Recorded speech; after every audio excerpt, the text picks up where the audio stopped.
here. We have more than 600 participants registered for the debate today. And I'll pass to Sergio for his welcome remarks. And then we have Pedro Malan presenting Bob. And then we'll have, after his presentation, a conversation with you. Okay, Sergio. Thank you. Thank you, Julia. I've prepared a 45-minute welcome remark. It's a long speech. I hope you will enjoy it. Just very briefly, thank you so much, Bob, for making the time to be here with us today. I say that on behalf of the Cardoso Foundation. By the way, Sergio and Celso are also members of our board. Pedro Malan was invited but refused it bluntly.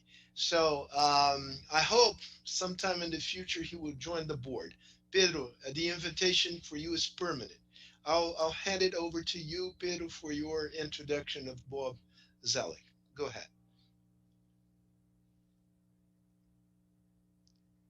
You are on mute, Pedro. Your audio is off, Pedro. Pedro, we are not listening. I will present, thank you, Sergio, for the introduction. And I present a formal request for the first time, ever in the hope that I will be accepted to have the same status as Celso Laffer and Sergio Amaral at the Fernando Henrique Cardoso Foundation. Well, it's a pleasure to be here with you, Bob. We are very glad that you have accepted our invitation. And what I've been asked to do is to, first of all, to introduce you, to say just very briefly some words about your book. I was resisted temptation to summarize it. Yes, Sergio would not allow me to do that, but it's better to listen from you. And then I hope to engage in a conversation about the book with questions to be asked by Celso and Sergio and the other Sergio as well. And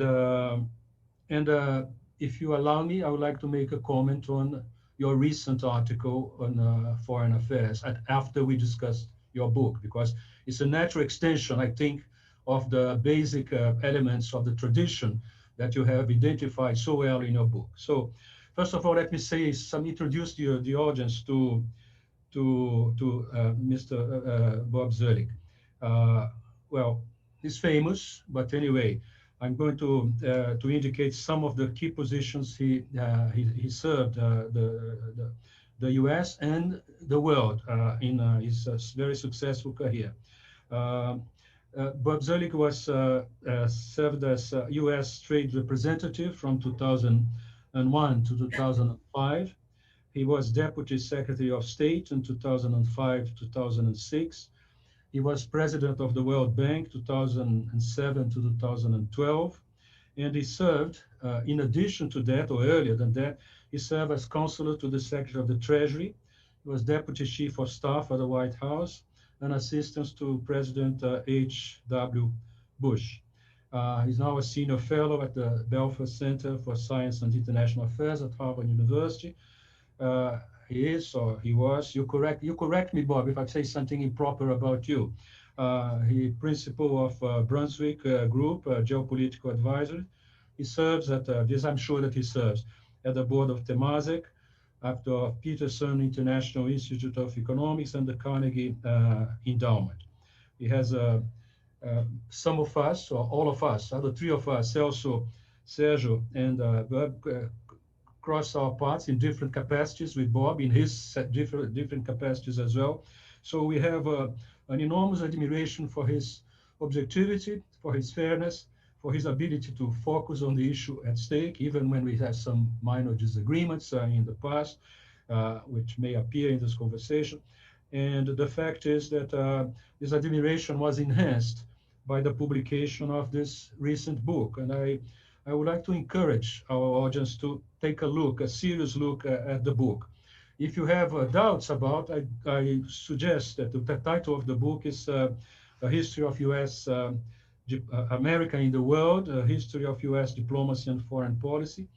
And if you have doubts about reading the book, if you read the first three, 4 pages about the first U.S. diplomat, Benjamin Franklin, which is beautifully written and draws attention to what happens after that, is the role that Benjamin Franklin played since 1757 as envoy to London of initially Pennsylvania and then 3 other colonies, Georgia, Massachusetts, and New Jersey. And it was a fascinating role, the way he handled British and interests, and created the basis for what happened in the other years till 74, when we returned to the US to engage in the campaign in the action in the war for independence. So if you have doubts about reading the book, these first pages will convince you that the book is worthwhile.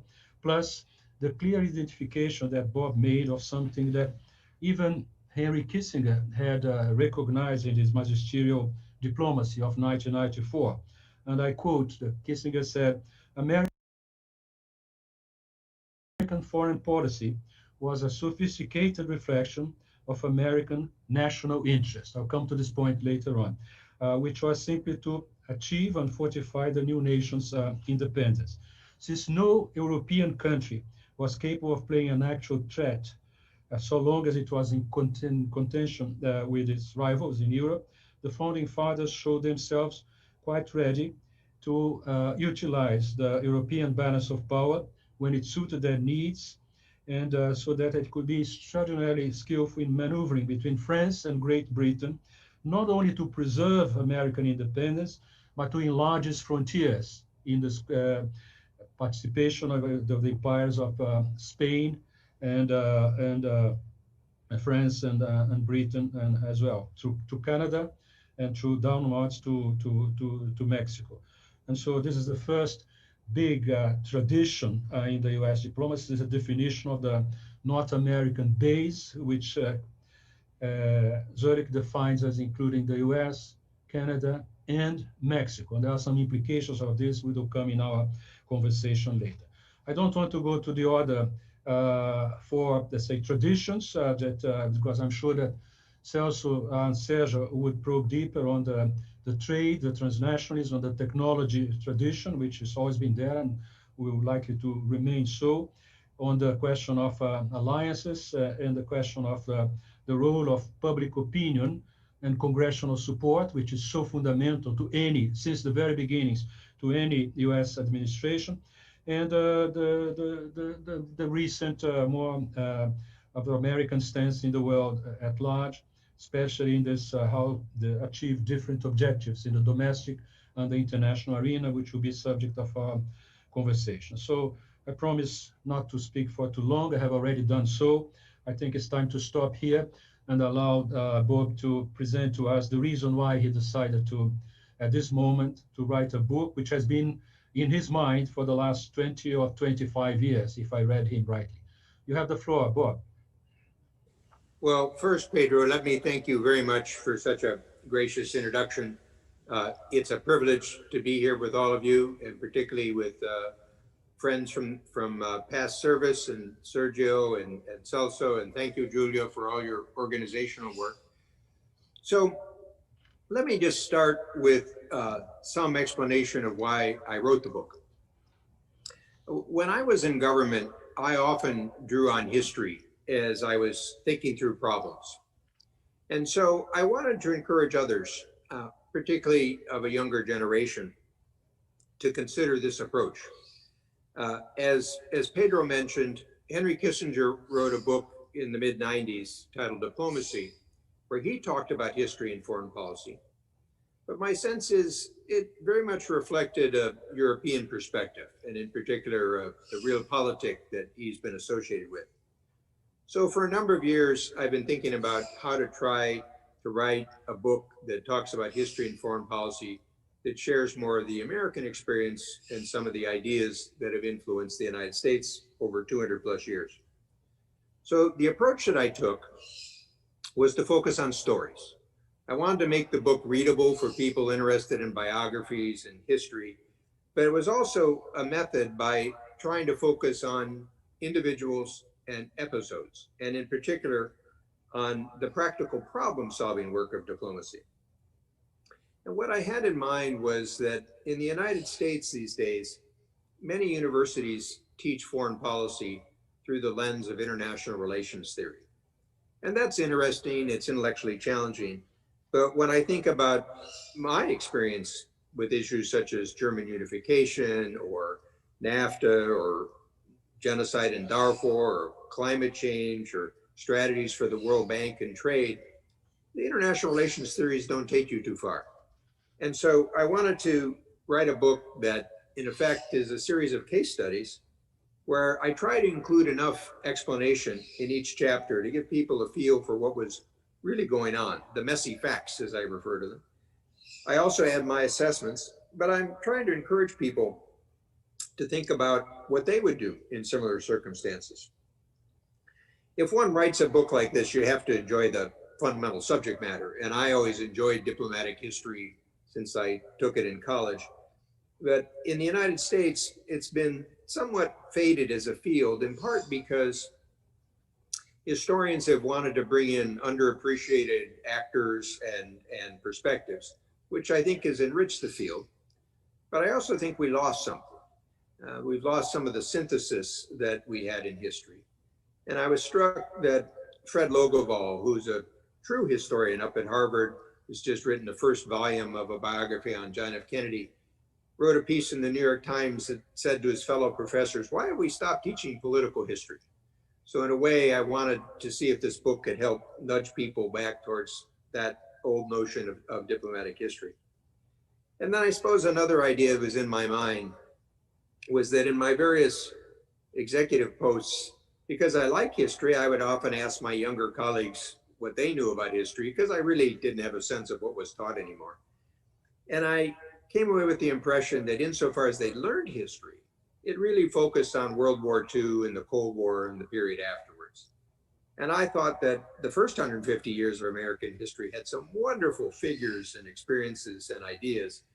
And indeed, some of those may be good to recall as we move into a different age where the United States power doesn't have the same full extent as it might have had during the Cold War period, different set of issues. So it tries to enrich people's thinking about topics. Then, as Pedro introduced, I didn't want the intellectual framework to dominate the cases and the stories, but I did focus on 5 traditions. And the first, as he noted, was North America. And if you think about US history in the 19th century, this is a pretty obvious one. But what's quite striking today is if you go on the Council on Foreign Relations website or talk to other think tanks, they have studies of Europe and Asia and the Middle East, some on Latin America, some on Africa, very little on North America. In fact, one of the only ones was a report that General Petraeus and I did for the Council on Foreign Relations. And I find this somewhat odd because if you think about what the American public is interested in, they're focused on issues such as immigration, narcotics and organized crime and trafficking, economic interactions, environmental topics, and those are all part of the North American agenda.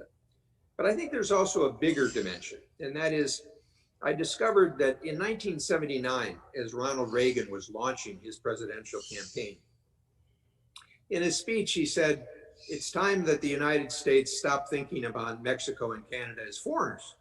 Well, that's pretty different than the debate you're hearing in the United States these days. And what I think he had in mind, and it's an issue that I worked on in my career, was to see North America as part of the continental base for all 3 countries, recognizing that all 3 of them have a strong sense of sovereignty and independence. So it was integration with respect for sovereignty, unlike the European notion of shared sovereignty. But it was important in our ability to engage with the wider world. And so as you start to think about 500 million people, 3 democracies, energy self-sufficiency and ability to export, better demographics than the rest of China or Japan or Europe or others, if we treat our human resources in a constructive way. And so I partly see North America as a foundation for the US engagement globally, obviously, including with the rest of Latin America. The second theme is trade, transnationalism, and technology. And here, what I wanted to draw attention to was from the founding of the US, Americans, at least some Americans, looked upon trade as more than a matter of economic efficiency. Recall, when the United States was founded, it was operating in a world of empires and mercantilism And so trade was a state-directed enterprise. So not only were they trying to develop a new attitude towards trade, but they were trying to pry it open for private actors. And so today, scholars would refer to this as the transnational actors, but it's quite important in understanding America's engagement in the world, including in the technology dimension. Then third, you have this very interesting reversal. For the first 150 years, the United States avoids alliances because Washington had warned about no permanent alliances and Jefferson warned of entangling alliances. And what they're really focusing on is they wanted the United States to avoid the balance of power politics of Europe.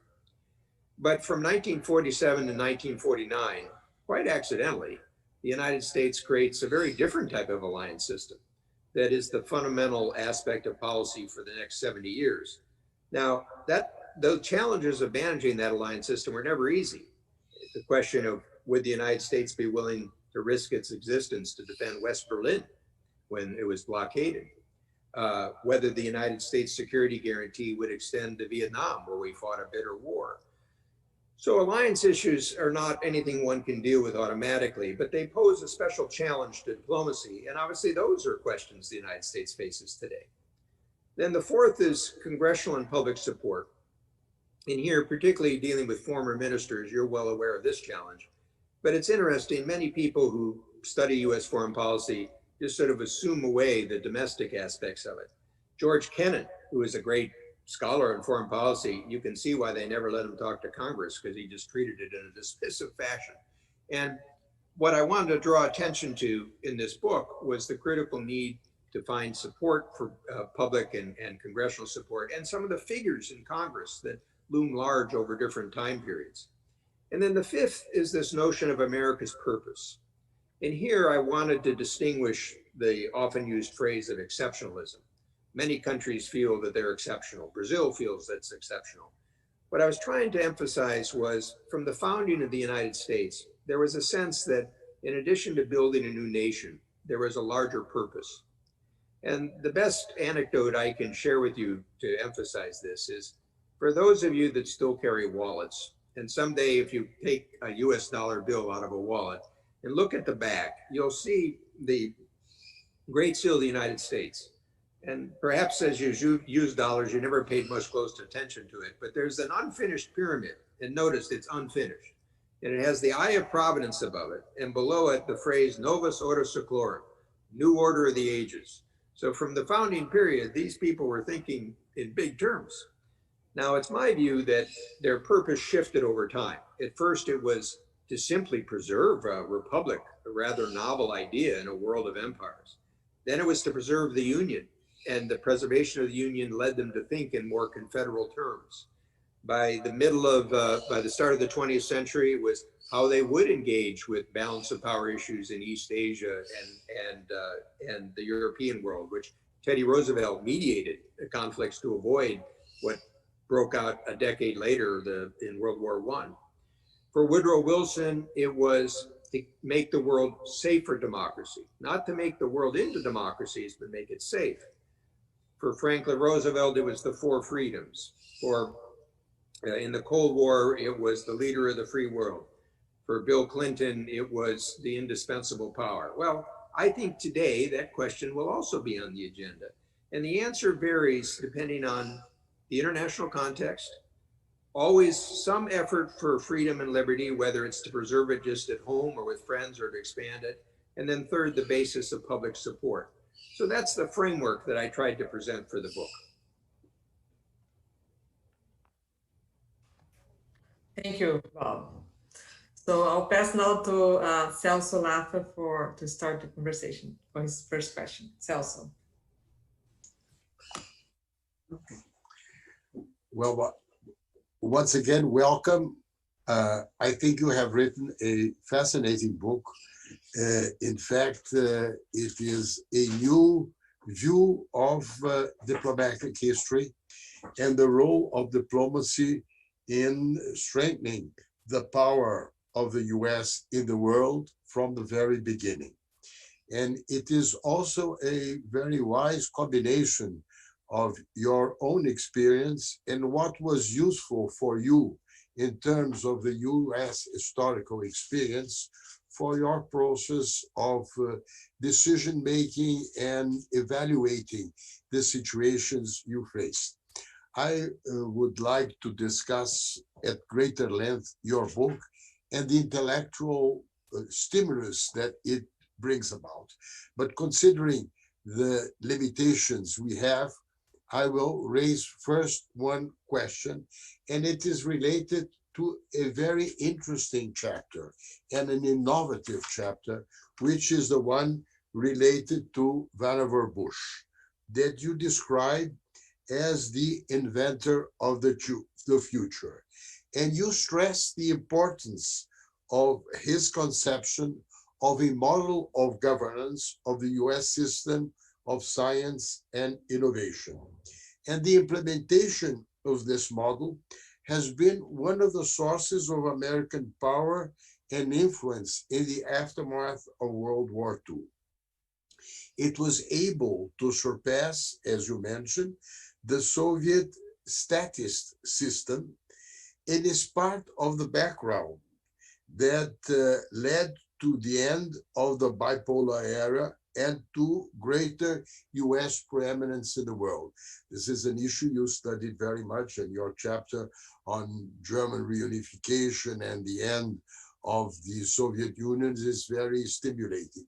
But you have drawn our attention to the fact that one of the very significant dimensions of this was this scientific technological capability created by this model of the endless frontier of science. US-China rivalry today is one of the great issues of the international system and of the world order as we look at it from today. And of course, one of the dimensions of this rivalry is if the Chinese will be successful in setting up its own system of research and innovation that will be capable to surpass the system that has been one of the reasons of US success. So my question is, in your view, how will the US face this challenge? No?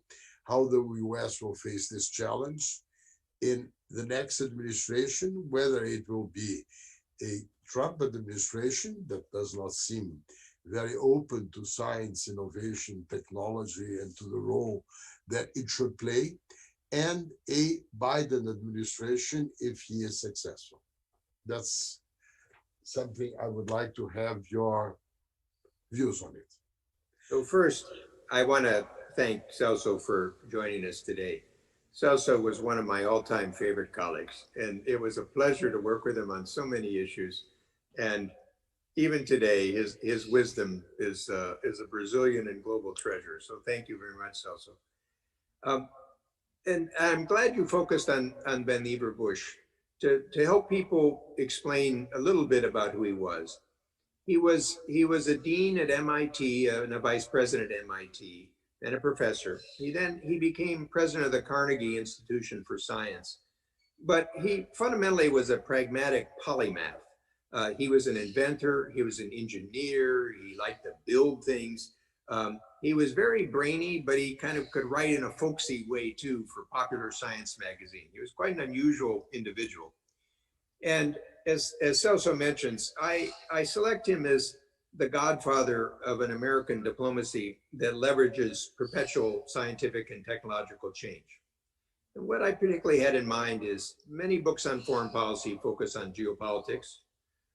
This book also tries to include a lot about economics, but I wanted to also emphasize the importance of science and technology, not only for the past, but because I think it'll be critically important in the future.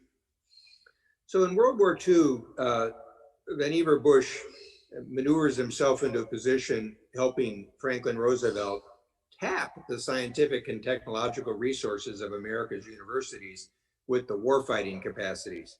And so it involves everything from efforts to defeat German U-boats, to radar technology, to proximity fuses, sort of the atomic bomb and medical sort of advances. But as the war is winding down, he is concerned about the future of American science policy.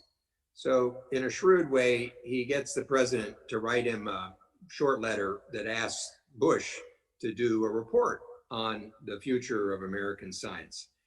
And this is what led to what Celso mentions, this report called Science, the Endless Frontier, which in the scientific community is a well-known document because it's seen as the foundation of American science policy after the war. And there's much debate about how it was implemented, but in essence, there are three components. At Stanford, these are called the triple helix. One is the government's support for basic research. Second, the role of universities. And third, connecting with the private sector. And as Celso mentions, I think these become quite important in the ultimate success in the Cold War. People will recall, at least some of the people on this call will recall, in the 1970s, market economies were struggling, Soviet economy was struggling, but you see this very big reversal in the 1980s. And in part, it's because of the innovation of technology for the United States and the West. Now, also, as Celso mentions, not only looking to the past, but considering the present, I obviously is setting up the issue about competition with China. And we'll see over time what happens. The Vannevar Bush principle was recognizing that the nature of the scientific process requires experimentation, creativity, independence, flexibility, kind of learning loops, debates, arguments. It detests bureaucracy and regimentation and being told what to do. So at heart, what Vannevar Bush was trying to do was recognize that liberty creates particular opportunities for mavericks who can spur progress in liberal societies, but they're not a natural fit for big bureaucratic systems. So how do you sort of create an opportunity for that? What that leads me to, Celso, is that the fundamental strengths of the US are its openness to people, to capital, to ideas, to goods, drawing people to the universities. And if you think of some recent examples, in the area of fracking and energy technology, these were basically some mavericks who took existing technology, were willing to try an idea, could get financial capital, and they've revolutionized energy markets and pricing from what we would have thought, 15 or 20 years ago. And obviously, the case in Silicon Valley and elsewhere. In my view, the Trump approach is in contrast with this because it tries to close the United States off. I think the worst thing we can do is close ourselves off to international students and to immigrants. Immigrants have been great creators of companies and jobs in the United States.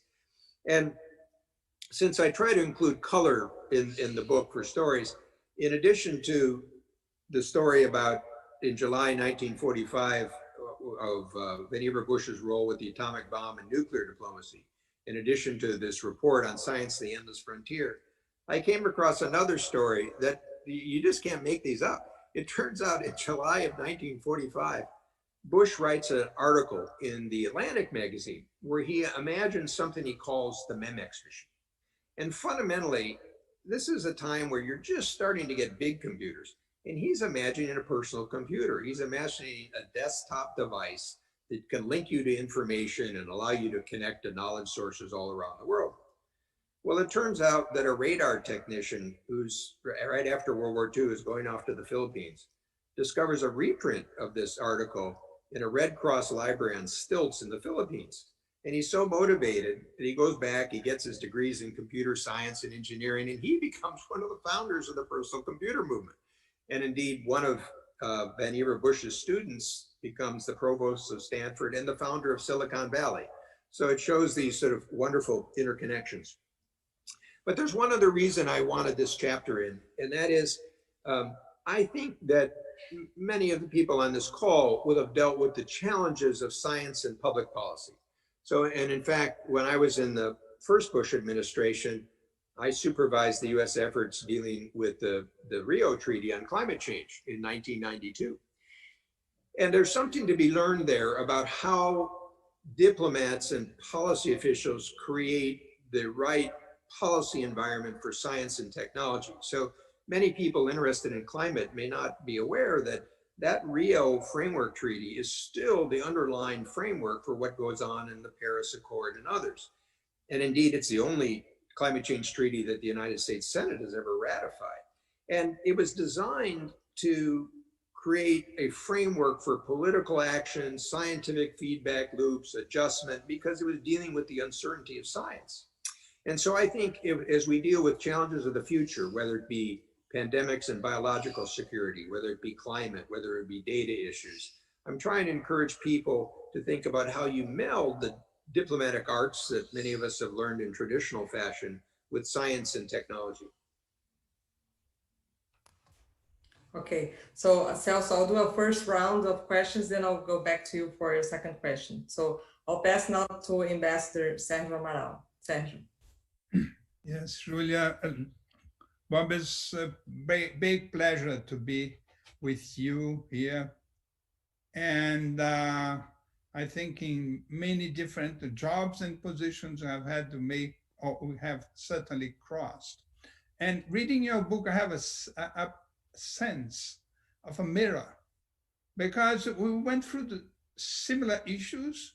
We shared some negotiations, some scenes, but I used to see them from another perspective than the one you present in your book. And that's a very interesting experience. If the assumptions or the purposes for writing this book are the ones you presented, you must certainly be very happy, because you were very successful. You talk about history, but your eyes are also focused on the present. And what's more important, you give many good advices for the future. And I think they are perhaps some very interesting parts of your book. I'll go straight. I'd like also to make some more comments, but we don't have much time. I'll go straight to my first question. And my first question deals with trade, which, reading your book, I have the feeling that that's your passion. I don't know whether you agree with that, but that is my sense by reading your book. And you make some very interesting comments about the participation of the US in the Uruguay round, which I participated as a member of the Brazilian delegation in Geneva, and about the role the US played in designing new rules and in enlarging the scope of WTO. And I fully agree with that. What is interesting for me is that by that time, as negotiator of commerce, we were more interested about the tricky issues, about the tensions, the difficult subjects, but perhaps by that time we had not realized that what we were doing was to prepare the way for globalization, to deregulate the world economy. And if it were not for the role we all played, all 160 countries and many thousands of negotiators, perhaps globalization might not have happened. Or if it had happened, it might be a chaos. So to a large extent, we prepared the framework for globalization. In your text, you also mention the new challenge in the area of trade. In this context, you mention China. I would like to read a short passage of your book, which says, and I quote, "Americans will need to decide what type of international trade, technology, and economic system they want. A breakdown or repudiation of the inherited system of economics and security would prove costly and dangerous." In other words, the new administration in the US or the future administrations will have to make a choice in a difficult dilemma, either to stick to bilateralism and against a rules-based system, or on the contrary, to restore and reestablish the centrality of WTO. These are your words, and I share them. My question is the following. Will it be possible for a new administration, more probably Biden would follow these guidelines, would it be possible for a new administration, even if it wanted, and I think it wants, to really move from bilateral approaches to multilateral approaches? Because this would imply the need to remove sanctions. Sanctions are totally incompatible with multilateralism. And would a new administration abolish or limit in a significant way sanctions, or would the new administration keep sanctions in order to negotiate some nagging issues from a position of power? This is my question. So to set the context of the answer, you're right, Sergio. One of the themes I wanted to emphasize in the book was to see the trade foreign policy connection, which is very strong in early American history. But sometimes I think because of the Cold War focus on security studies, it gets lost. And one of the dangers of it getting lost is that, if you even alluded to, is that trade technicians are wonderful and their detailed knowledge is important, but sometimes they can lose sight of the bigger picture. So without getting all the details on the Doha round, I think sometimes the trade negotiators kind of got mired into details without having a sense of the importance of what they were trying to produce on a larger scale. Second observation, the US, like Brazil, is a continental economy. And one of the dangers of continental economies is they can fool themselves into thinking that they can operate without the rest of the world. And so there are protectionist tendencies that can develop in continental economies because they've got a big marketplace. But I think that's a mistake for the US as well as Brazil, for economic reasons as well as for foreign policy reasons. On your point about bilateralism and multilateralism, I have a slightly different view in that I think the challenge is, can you combine bilateralism, regionalism, and global multilateralism? So for example, in my chapter on Cordell Hull in the 1930s, I explain after the terrible Smoot-Hawley protectionist bill, he negotiated 31 agreements with 28 countries, including Brazil, that not only lowered tariffs, but more importantly, started to establish the principles of most favored nation treatment, putting barriers into tariffs, sort of national treatment, and those became the fundamental principles of the GATT round. So I think the differentiation that I will draw is that if you take a bilateral agreement and make it a managed trade agreement, as Trump has tried to do with China, then I think that's a very big mistake. If you try to use bilateral agreements or regional agreements to extend the rule system and build rules of different types, whether for service sector or for dealing with anti-corruption or transparency or intellectual property, as long as you keep your eye on the idea that you want to expand that rules-based system, you could see how that could build. So a good example was the Trans-Pacific Partnership, where the United States negotiated with 11 other economies. People often don't note that we already had free trade agreements with 6 of those. And if we hadn't, I don't think you would have created the framework, but people were used to the context, and you added other economies, in particular Japan. Now, sadly, the United States pulls out of the agreement, which I think was incredibly dumb, but nevertheless, I would even, you see, if I ever had an opportunity, this relates directly to Brazil. You may recall we tried to negotiate a free trade area of the Americas, and Celso knows this very well. That was always going to be very challenging, not only because of national positions, but Argentina, Venezuela, others. This was going to be difficult. But I kept trying to move ahead with bilateral accords. So in addition to NAFTA, we had the Central Americans, we had Panama, we had Peru, we had Colombia, we had Chile.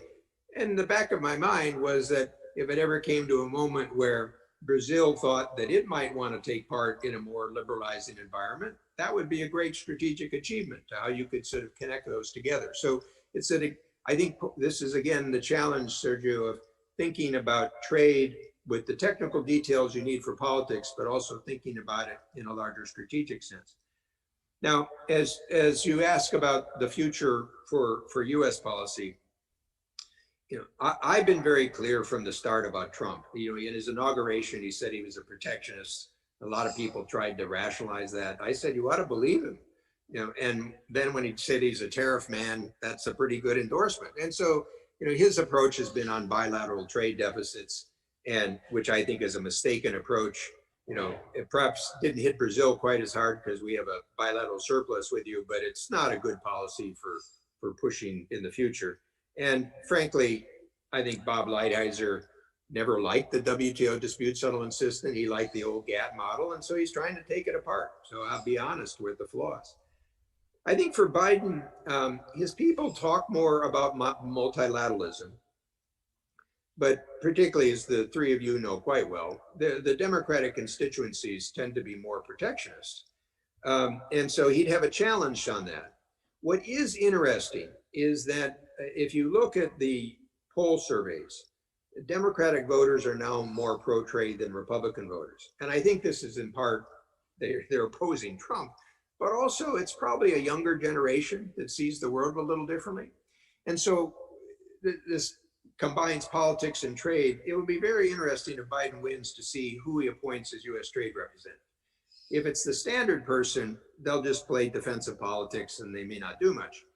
If it's an entrepreneurial person, they try to create a new political coalition built on some younger generation. And I think in any event, they would start to focus on issues where they can make political headway, such as the digital trade, environmental issues, health issues, trying to deal with these terrible export bans that have intruded on the trading system or the food system. As a practical matter, they'll face a challenge in that all of you know about the US Trade Promotion Authority that I had to get back in 2001, and that will expire in the next year. And so in an era where Biden's going to have a very big legislative agenda dealing with pandemic and racial issues and climate issues and economic recovery issues and immigration issues, I'm not sure how much he could take on politically. But again, I think this is where, as experienced policy people, one needs to know you need to combine policy and politics. So for example, I think it would be good for the United States to try to get back into the WTO appellate process. But are there a few adjustments you could make to make that politically more acceptable to people?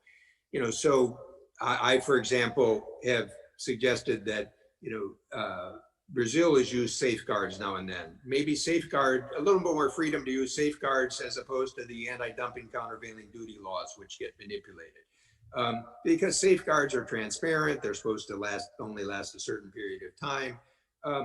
And then over time, I think, the WTO needs to start by getting some points on the board, some successes in some of these areas. Also, by the way, linking it to the development institutions, because there's a lot that can be done in terms of the trade and development agenda, infrastructure for changing supply chains. But then over time, one's going to have to deal with some of the more fundamental issues, such as whether groups of countries that are willing to liberalize beyond the basic MFN agenda, plurilateral agreements, will be able to go forward. Or frankly, some of the challenges that China raises about state-owned enterprises and state capitalism. These are not easy issues, as all of us know, the state aid issues in Europe, but I think they're going to have to be addressed in some way. And also the environmental topics. You're going to see more attention to focus on things like carbon taxes. How are those done in a way that's fair? So I don't want to raise expectations if Biden wins. I think it'll be important to watch who he appoints. I hope at a minimum, Sergio, they stop doing dumb things, so using the 232 National Security Authority against Canada and Mexico or with European cars. That's ridiculous. But I think they'll feel a tension between where they would like to go internationally and some of the political constraints. And I'm one of those people who keeps trying to push them to do a little more. Thank you. Thank you, Bob. So now welcome Pedro Malan for his comment and question. Pedro. Thank you. Bob, I think the three of us very much share your views. I think the term is Gray Hamilton that you mentioned in your book about the idea of applied history, say lessons from actions or omissions in the past that could help in addressing current problems. I have one issue that I'd like to seek your views. It's on the, in fact, it's perpassing your whole book. It's the idea how countries define the national interest, not in theoretical terms, but in concrete terms. And I remember Joseph Nye's definition of it. He said, in a democratic society, national interest is simply what citizens, after proper deliberation, say it is.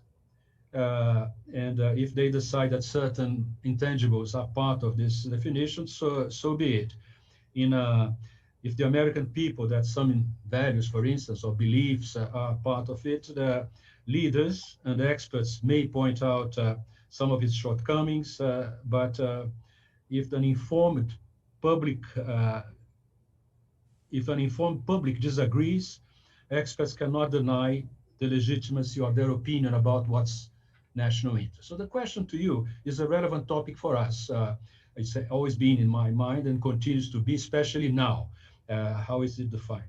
And the question is the role of, first of all, the importance of the role of the two caveats in Joseph Nye's formulation. Is to say, after proper deliberations, after informed public agreement or disagreement. That's very critical in my mind.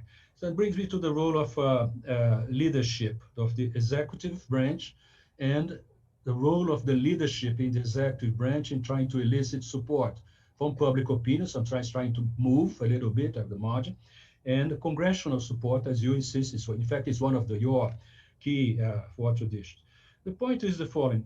Could it be that we have situations in which the public opinion in a given country, and I don't want them to name, but it applies to is so divided, the debate is so polarized, that it's very hard even for the leadership to identify clearly what Joseph Nye called an informed citizenship.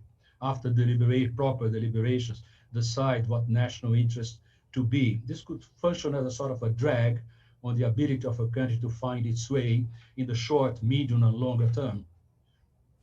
So what's striking is the difference of what we will call elite or informed opinion in the United States on this, and what the average Americans are telling us. And here, for example, the Chicago Council on Global Affairs does an annual survey of American public opinion. And I think, and they just released the new results. And I think the data would be somewhat surprising to people on this call. When asked about should the United States play an active role in world affairs, 68% say yes, 30% say no. Support for NATO, 73%. Should the United States consult with major allies, 71%. And a similar number says, even if we have to change our position to bring along our allies, we should do so. On trade, and this goes back to Sergio's point, is trade good for the economy? 74%. Is it good for consumers? 82%. Better relations with the world? One of my themes, 85%. Even for US jobs, 59%. Now, this is inchoate public opinion. That doesn't mean that on particular issues that people are all going to support an issue. But it really goes to your critical question, Pedro, about the nature of leadership on these topics. And here I'll draw out one other anecdote from my book. In October 1945, so this is the month after Japan surrenders, Gallup does a poll in World War II. Gallup does a poll and asks the American public, how important is international relations to America's vital interests? 7% say international relations are important. And the next year, as the Cold War starts to heat up or get more active, it rises all the way up to 14%. So I put this in there in part to remind people that even for Harry Truman, this wasn't such an easy task about how you try to shape public opinion. And it goes to your issue then, Pedro, which is it's partly a president's challenge. It's partly the Congress. And I try to draw out the role of members of Congress in this. You've all known people, whether it was, I talk about Vandenberg in the early Cold War, people like John McCain, Richard Lugar, Sam Nunn. One of the perhaps encouraging things is a number of the younger members of Congress are people that served overseas now in the military and intelligence services or others. They have a better sense of the world. So the question is, will they take up some of these questions? It's not preordained, but I would connect it to one other issue, which I know you may also want to discuss, which is what I think you see today is there are a lot of issues that affect people at home, like the pandemic and biological security, or sort of climate change issues, or economic issues, or data issues.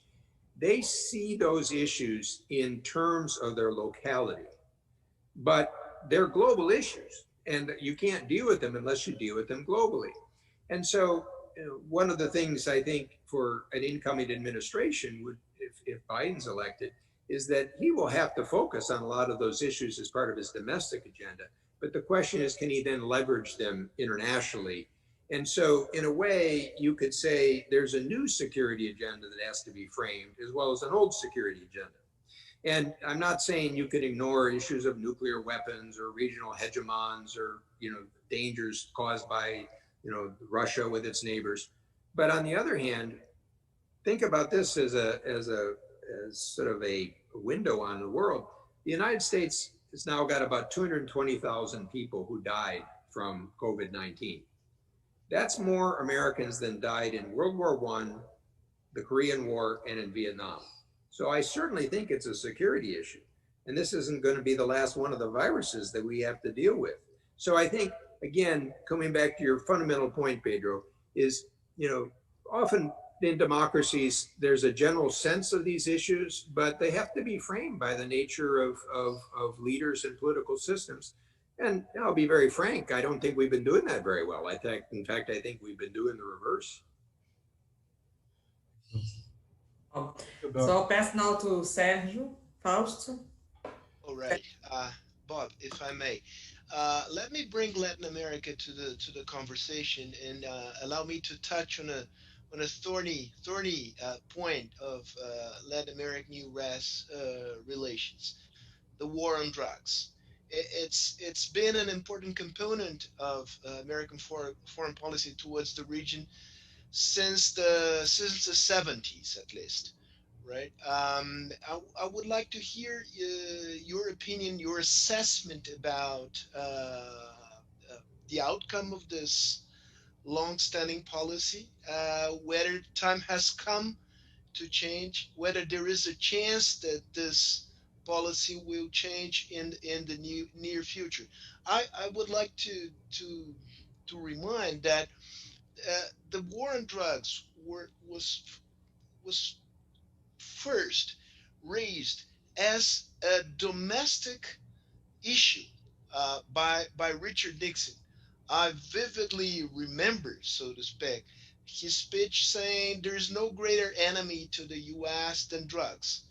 And it was sort of a way for him, a catchword for him to mobilize the conservative base, and that led him to victory in the election of 1968. It was an important domestic issue that, given the U.S. preeminence in foreign affairs and the projection of power of U.S. and Latin America, it became a foreign policy issue. Now the U.S. is changing. Various states are changing their policy with regards to drugs, decriminalizing the consumption, the production, and trade of marijuana, at least. So, to sum up, your assessment of the war on drugs and whether it will change in the near future. Well, this is a good example, Sergio, of the fact that none of these problems are really easy. Because on the one hand, a free market economics view would say decriminalize, legalize it, take out the criminal networks. But I do think there's a decision for societies about the degree they wish to legitimate activities can be very, very harmful for people. And as you identified, I think in the US, you're seeing that movement towards legitimating marijuana as a less dangerous drug. But at the same time, we've had a big debate here about opiates and its effect on society, or you could imagine harder drugs and the effect and the death toll that they create. I think what I focused on in the Latin American context is that the danger that the narcotics trade, with all the money involved, can undermine the fundamental legitimacy and capacity of societies. So I watched this with Colombia. There was a period in the 80s where the Colombian government thought they could just ignore the narcotics trade and they'd have their separate society. And it didn't work. The narcotics trade penetrated courts, it penetrated law enforcement, and it penetrated legislators. And to give the Colombians credit that they do, and frankly, it was actually a bipartisan effort of the United States, the Plan Colombia really took decades to try to work back and try to remove some of the dangers and the threat it posed to Colombian democracy. I think today, if I think about Central America, the fundamental problem is that you have governments that are so weak then their capacity to govern is so weak that they're at risk of being sort of controlled or at least heavily dominated by organized crime networks. And I think this is a larger issue about how societies have to deal with have the state capacity. So I totally support democracies, but we also have to help them have the economic growth and institutions to be able to succeed. This is going to be very much, it's on Brazil's border today when you ask yourself about Venezuela. That Venezuela was a wonderful, wealthy country, had a rich culture, and it's just been reduced to criminal networks, and the dangers of that over time are enormous. And how will Brazil be able to avoid those issues? So I come back to the fact that ultimately, if you do have limits on hard drugs, and then you have to take a larger responsibility in trying to help societies to be able to counter these issues and have the governance and judicial and police systems. I emphasize North America in my remarks. This is a fundamental problem for us with Mexico. And to put it in historical context, I alluded to this. One of the reasons I was a big supporter of NAFTA in the Bush 41 administration was you could see that the old PRI corporatist state that really was created out of the 20s and 30s, in some ways it was similar to the Italian corporate system, it was breaking down. And so the idea that you'd have the president on top and all the institutions linked to the party, whether it be unions or universities or schools or others, businesses. And so the question would be, where would the institutions of Mexico reattach themselves? Well, I think what NAFTA helped do is on the economic side, it drew them to North America. And so the Bank of Mexico, the finance ministry, a number of the economic institutions of Mexico are now world-class institutions, although I think President López Obrador may be undermining that. But in the area of law enforcement and the judicial system, it didn't yet come to pass. And so that erodes the fundamental trust and legitimacy in Mexican society. And I'll give you, again, we're bringing it in a very practical sense. When President Calderon was in Mexico, he tried to build a trusted federalist police, and he got about 50 or 60,000 people in it. General Petraeus at that time, who had moved to Central Intelligence Agency, as Calderon was leaving office, Petraeus said, "Look, you've done a fantastic job on this." He said, "But frankly, based on counterinsurgency theory, you're probably not going to need 60,000. You're going to need 300,000." And of course, López Obrador has actually taken apart that system. And so this goes to this broader question that I've raised about the nature of security in our city. And of course, this is going to be an issue throughout Latin America, because one of my worries coming out of this pandemic is that the economic costs of this could cost us a generation. You know, after the work that many of you did on macroeconomic stability and starting to build the institutions and starting to have sort of growth patterns, this could be seriously undermined. So it's a good example of trying to see your foreign policy interests in a broader context, of which narcotics and drugs are part of it, but I think one needs to see it in the wider lens. Wouldn't it be better to deal with that question as a public health issue than a criminal issue, as the U.S. is now forced to deal with the opioids epidemic that does a lot of harm. And I think that's a reasonable idea. I think, Sergio, you know, looking at this on the supply side and not the demand side is too narrow and is a mistaken view. Thank you. Okay, so Celso, do you have another question before I open? Your audio is closed. Okay. I have many other questions, but I won't raise too many.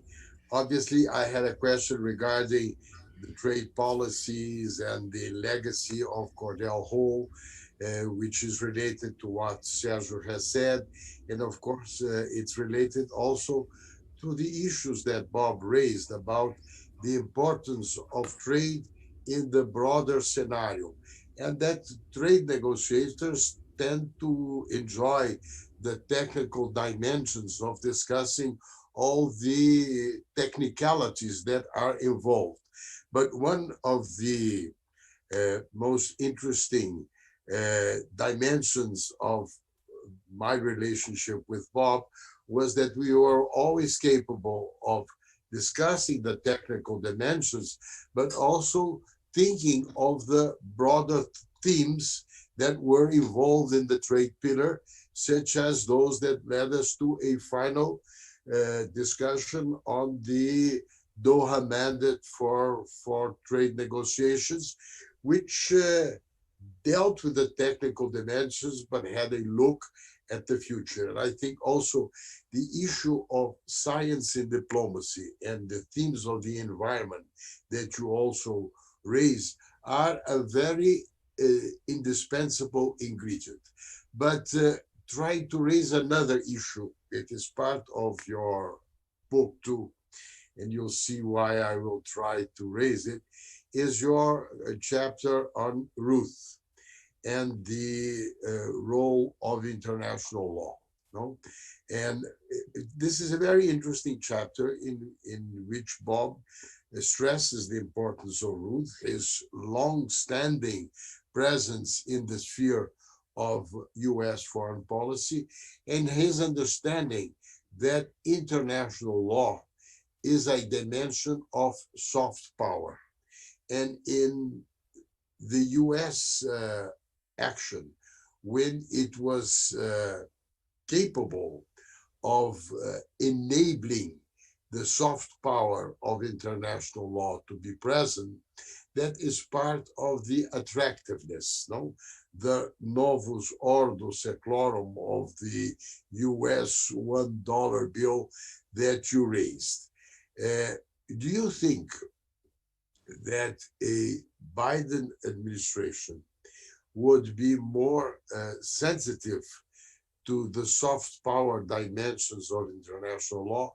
Obviously, this is not the strong aspect of the present administration, to put it mildly. So I hope so, but one of the reasons I wrote this chapter, and for those that don't know Elihu Root, he was a great friend of Brazil. He took a long visit to Latin America in 1906, and he had a very good relationship with his Brazilian counterpart. But he was one of the fathers at the turn of the 20th century of the international law movement.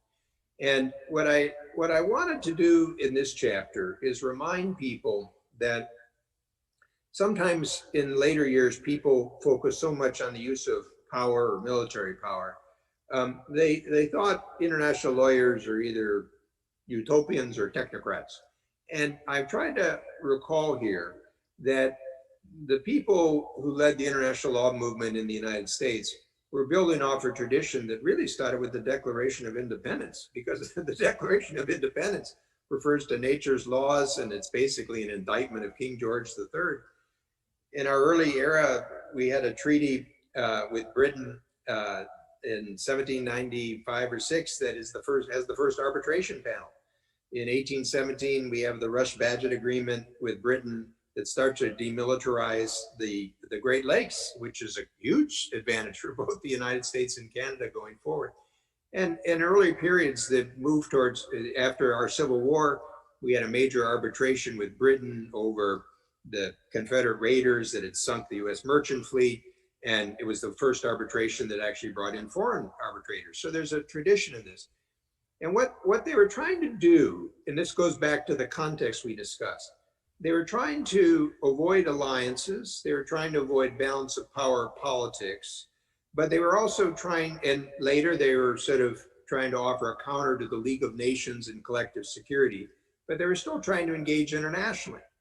And so the question is, to what extent does international law and power regimes, do they sort of operate and coexist?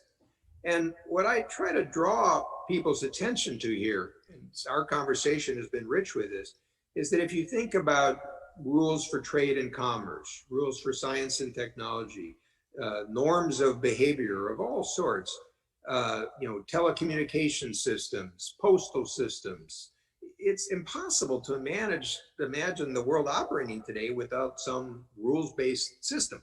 So I'm trying to say to my fellow Americans, when you hear rules-based system, think about the international law regime.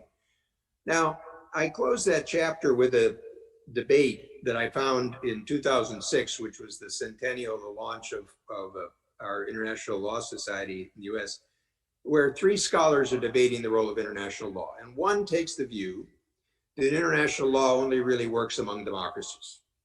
A second takes the view that international law disciplines democracies. It actually puts some restraints on the democratic public opinion issues that Pedro and I talked about. And the third says, you have to understand the realistic power politics to appreciate where international law can operate, and don't be misled that it's going to solve challenges such as the Soviet Union or China or others.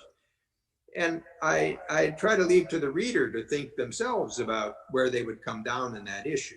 So Pedro, if it, in a way that, or Celso, if it comes back to the Biden administration, they want to embrace a multilateralism, partly as a political contrast with Trump. It's not exactly clear where that leads them, and sort of what organizations they'll be willing to join and take part in. So again, I think one has to, and we talked a little bit about the trade area, but I could see that you could develop cooperative regimes in other areas. So, we touched, for example, on biological security. In my view, in addition to trying to, rejoin the WHO, they need to think about how the WHO could work with the World Bank and the regional development banks to really try to help developing countries get the vaccines and treatments. It's nice to have vaccines, but in the real world, unless you've got supply chains, logistics chains, cold storage, connection with local healthcare systems, it's not going to work effectively.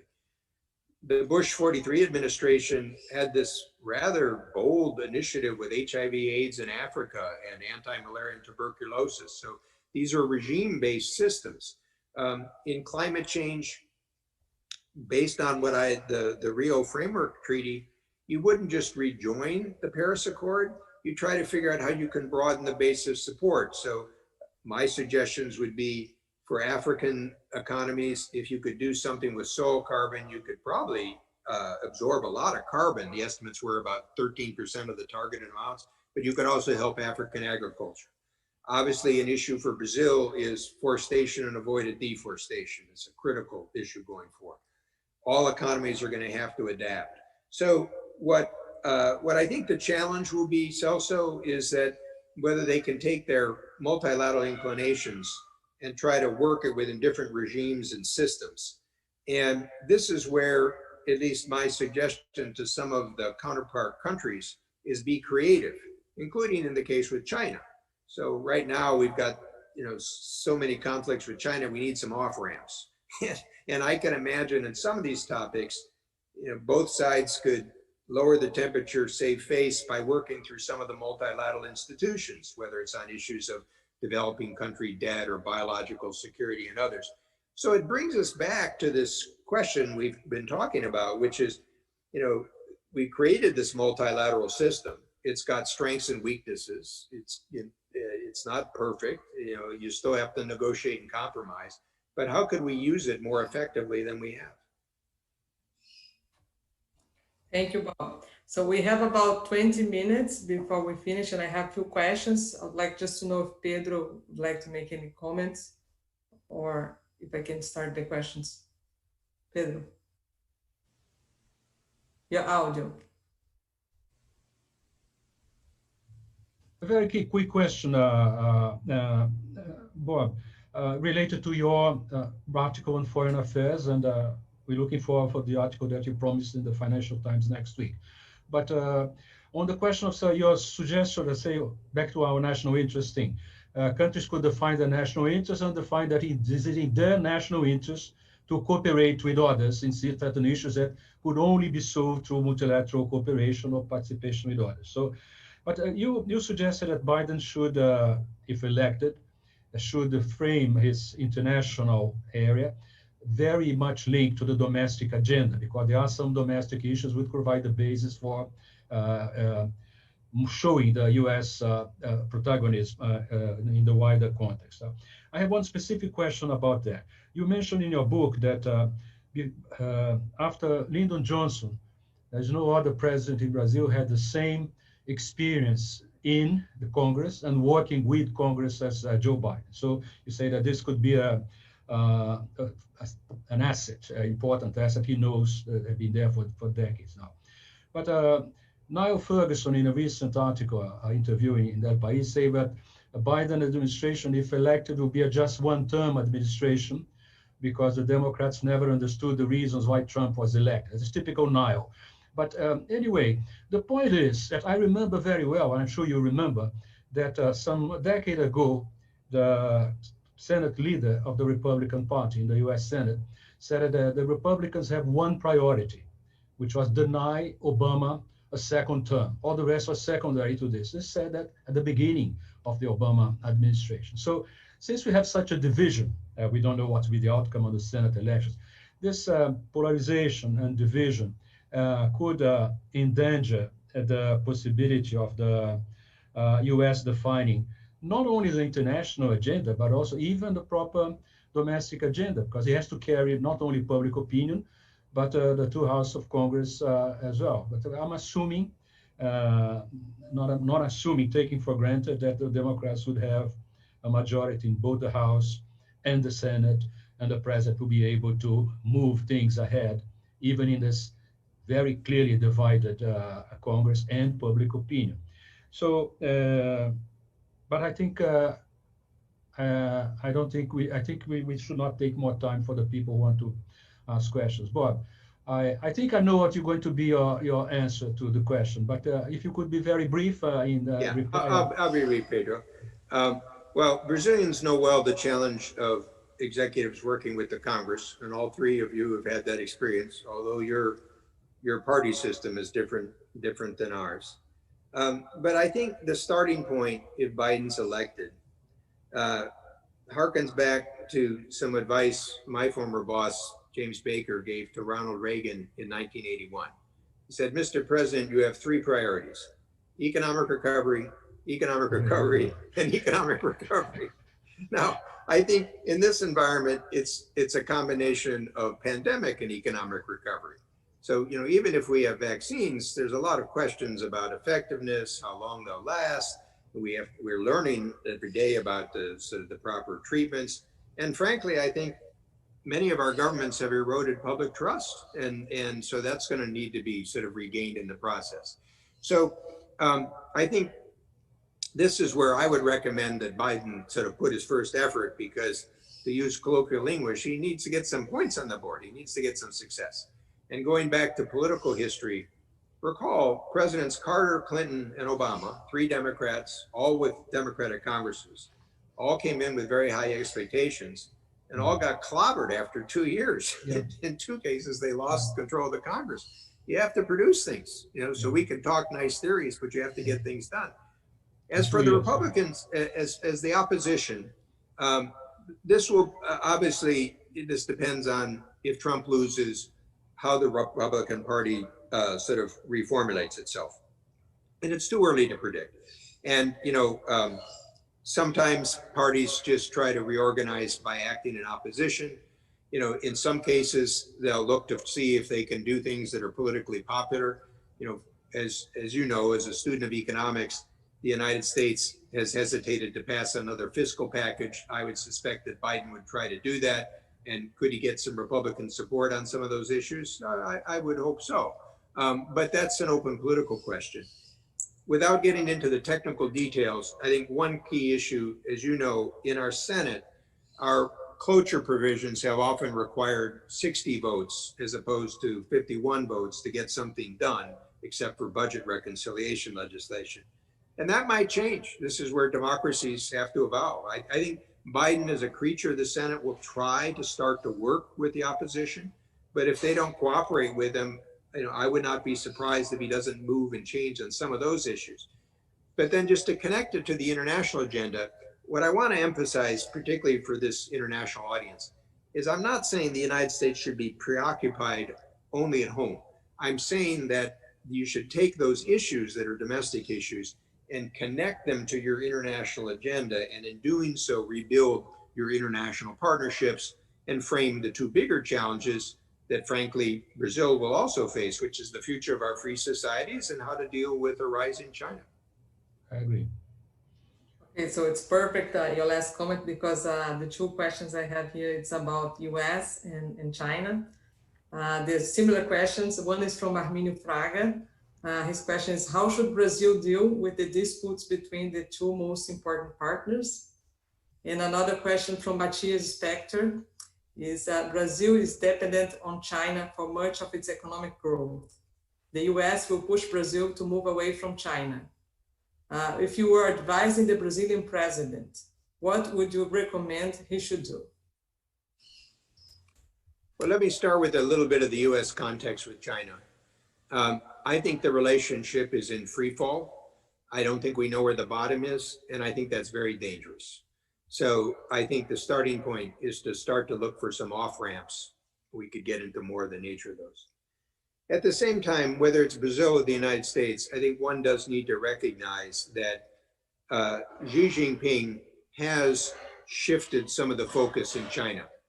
And a good story that represents this is that when he took office in 2012, he created a documentary film about the end of the Soviet Union, and he ordered all the party cadres to watch the film.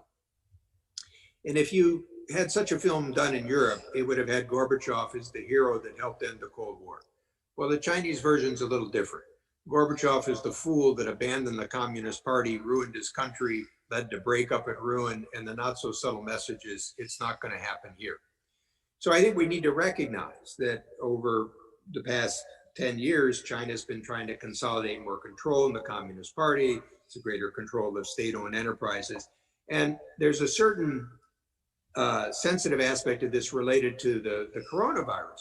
So people who study Chinese history know that the end of dynasties have often been signaled with plagues, earthquakes, floods, natural disasters. This did not escape Xi Jinping. So one of the reasons he responded so forcefully is he didn't want that historical precedent to apply to him. And I think on the one hand, he feels he's been somewhat successful. On the other hand, there's a certain insecurity you can see. So there's one of these dangerous combinations where people are somewhat feeling proud, but they're also feeling a little insecure and they've been criticized. And so this requires some special attention. On the US side, you've had the Trump approach, which was focusing on the bilateral trade deficit. I thought that was a mistake. I think the deal they did will not get them where they need to go. And for political reasons, Trump led an effort in a total confrontation towards China. It is politically popular, but I think over time, people are going to have to recognize kind of, will this really create the results we want. And again, I'm in the minority on this, but my own view is that there's been a new conventional wisdom in the US that says cooperation with China failed. And frankly, if you look at it in economic or security or even ecological terms, that's just false. There's been a lot that's been accomplished together. It doesn't mean that the efforts for diplomacy end. It means you have to sort of operate in a different way. And what I would say for the US actually applies to Brazil. Your real response starts at home. How successful you are with your own economy and your governance and your society, that'll be your future strength. Then beyond that, it's the partners that you work with. So the United States should be working with its allies and partners. As part of that, I think Brazil should be one of those given its role in the international economy. And then the question is, can we press China to make some changes in some of the policy areas? I think this is possible. I mean, take intellectual property rights, which have been an important issue. Celso and I were talking about this, is that China has created intellectual property rights courts that now fine for foreigners about 85 to 90% of the time, but the penalties aren't high enough. So rather than negotiating managed trade, I'd negotiate higher penalties. The forced technology transfer issue has been a real problem. And even though it's prohibited by the Working Party report when China joined the WTO, the companies won't give us the evidence because they're afraid of retaliation. So I would push to have future reduce the joint venture requirements in China, which is instead of a temptation to this. You could go kind of issue by issue. So I guess what I would advise Brazil on this is there are a number of countries that realize that China isn't going to go away. It can be in our economic interest, but we'd like to change some of the behavior. And frankly, I would suggest that whether it's with the European Union or Japan or some of the other partners, I would try to join with others to try to deal with some of the fundamental problems that could affect the Brazilian economy. And then to suggest with the United States that the United States should also work on such a constructive agenda.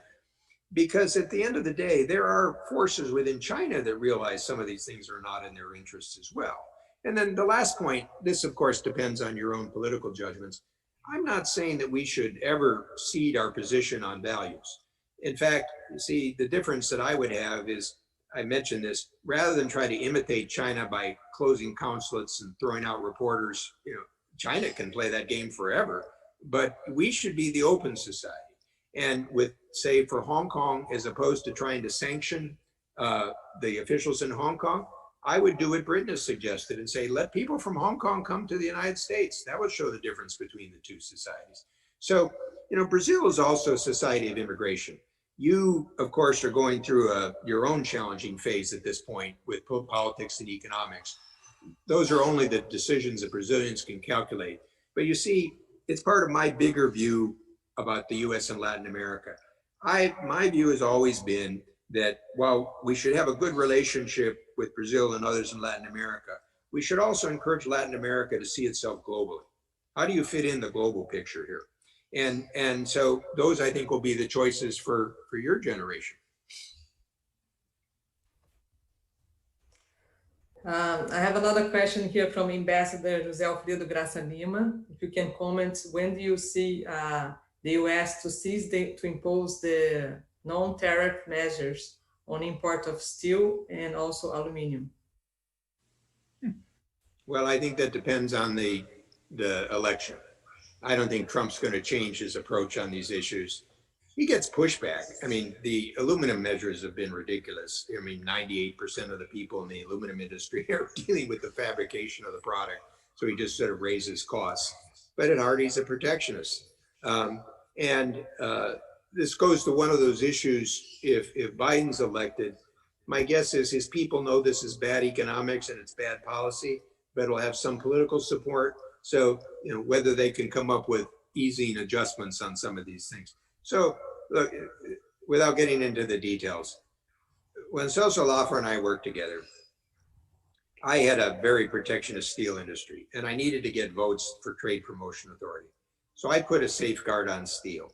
But he looked at it closely and he saw that it was a political safeguard, but frankly, I opened enough doors for Brazilian steel to come in the same fashion.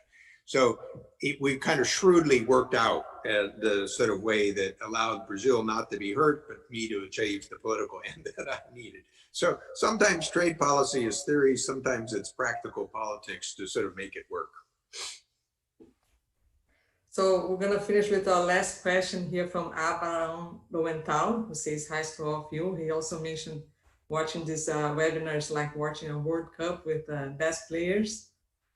His question is... A little older best players. Top best players, World Cup or baseball game, he says.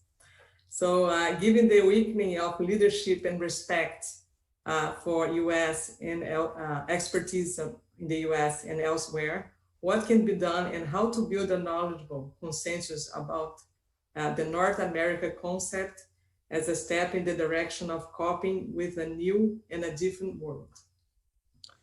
So I think I understand the question, but if not, come back to me. I think there's two elements of this. One, as I've tried to emphasize within the US, we have a White House, we have a Congress, we have states and governors. That's part of the US.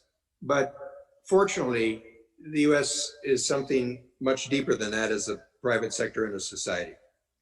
And I personally believe that the resilience and dynamism that you see in education and science and technology, that's going to continue. And even, it's interesting to watch as you have the debate about the Me Too movement or Black Lives Matter, it actually goes around the globe in a way, the United States still draws attention to this. And our challenge is, can we fix some of these problems or at least make them better? But there's a second dimension, and that is, when the United States makes mistakes or starts to withdraw as Trump does, the world doesn't stop. So what's been interesting, for example, if we use the example of the TPP, I would have never guessed 10 years ago that if the US pulled out of TPP, that Japan would take the leadership role to put it going forward. But that's exactly what happened. And as the US has tried to sort of thwart the WTO appellate system, the European Union and other countries have sort of created an alternative mechanism. And if the US and China end up in sort of a lose-lose competition, you can see already others in Southeast Asia and others, they'll create alternatives. It won't be as efficient. It'll be costly. The fragmentation will not be good for international growth and opportunity, but it won't stop. And so, and some of this will be beyond governments. You'll see private sector firms come up with their own standards and engagement on this. So, the system is complex and will continue to adapt. So I hope the US gets its act together and acts in a more constructive way. But if it doesn't, it will be the ones that'll be harmed, and it'll be important for others to keep moving forward. Okay, just one last question here from Otaviano Canuto that I missed, and he asked, he says hi to you as well, and said you were one of his best boss. His question is, was there over-optimist about China's institution involving towards Western society as a part of private and public sector rebalancing? This is a much debated topic. Some people believe that the United States mistook and thought that China would become a democratic society. To be frank, I never believed that. I was in government in 1989 at the time of Tiananmen Square, so I saw the sharp teeth of China. On the other hand, I do think one could open up Chinese society more. And frankly, some of that has happened. So one of the tragedies of the current policy is, probably like many of you, I have contact with younger Chinese in universities and business. And these people want to be part of the global context and environment. And we don't want to cut them all off in that process. Now, having said that, I also go back to my point about, whether cooperation perceived led to some sort of common interest. And keep in mind, China used to have a current account surplus of 10%. It went down to 0. That all led to world demand. For 15 years, it was the fastest growing export market for the United States until Trump. In the global financial crisis, China was quite a cooperative player. It had one of the biggest sort of domestic expansion, which, by the way, was of huge benefit to Brazil because of the commodities markets. And then similarly, when I worked with China at the World Bank or support for the IMF, he was a very constructive player. Now, I'm not, and it quit manipulating exchange rates and other things. I'm not saying that all is well. And as I tried to identify areas you have to continue to work on. But what I am trying to say is that, you know, if you assume that you can't sort of achieve common goals by cooperating with China, you're going to mislead yourself for the future. And I'll even take it to the security sphere. You know, in the 70s and early 80s, China was one of the worst proliferators of weapons, of nuclear weapons and missiles. And it basically joined the international regimes. And in my time, was willing to cooperate on Iran, North Korea. When I was dealing with genocide in Darfur, I got good help from the Chinese. So I'm not, in American parlance, I'm not trying to be a panda hugger and saying all is well. I understand the problems of Xi Jinping. And I think, as I mentioned, with human rights issues in many parts, or Hong Kong, you know, I think one should have a response that recognizes the reality. On the other hand, you know, I guess I go back to the basic question.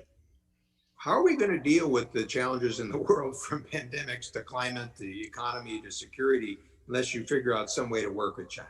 So on the military side, you need to have deterrence with your allies. You need to prod Chinese behavior. You need to stand up for human rights. But for goodness sakes, let's not give up on trying to find some common ground and common interests. But I'm a minority view. I don't want people to be misled. But I keep making my view known. Thank you so much, Bob. Our time has finished. We've been here 1 hour and a half. I'd like to thank you so much for your time and being here with us. Celso Laffer, great, is holding the book, America in the World. It's highly recommended. It's people can get from the Amazon or other online websites. I'd like to thank so much the audience. We had about almost 400 people online here between Zoom and YouTube. And then I'd like to thank so much for Ambassador Sérgio Amaral, Celso Laffer, and Pedro Malone to join with us this debate. And I'll pass to Sérgio Fausto for his. Well, thank you for giving me an opportunity to see my good friends again. I appreciate it. I mean, it was a wonderful, wonderful, thoughtful conversation. I think we covered a lot of ground. Our gratitude for you, Bob. It was really a pleasure. I'm impressed by the way you resort to history to shed light on contemporary issues. And in addition to all of that, I love the painting behind you. So it was an aesthetic pleasure also to participate in this conversation. So that painting is by a man named Wolf Kahn, and my wife, of course, selected the painting. But I use that in part because I figured it may give a little bit more color if people feel the conversation is fading on. It's really beautiful. Yeah, congrats to your wife. So thanks to all of you, and I look forward to another occasion, maybe in person even at some point. Bye-bye, Bob. It was a pleasure. We're gonna get over this virus. It's sooner or later. So we expect you next year. All right, I look forward to it. Okay. Thank you again. All right, great. Bye. Thank you all. Bye-bye.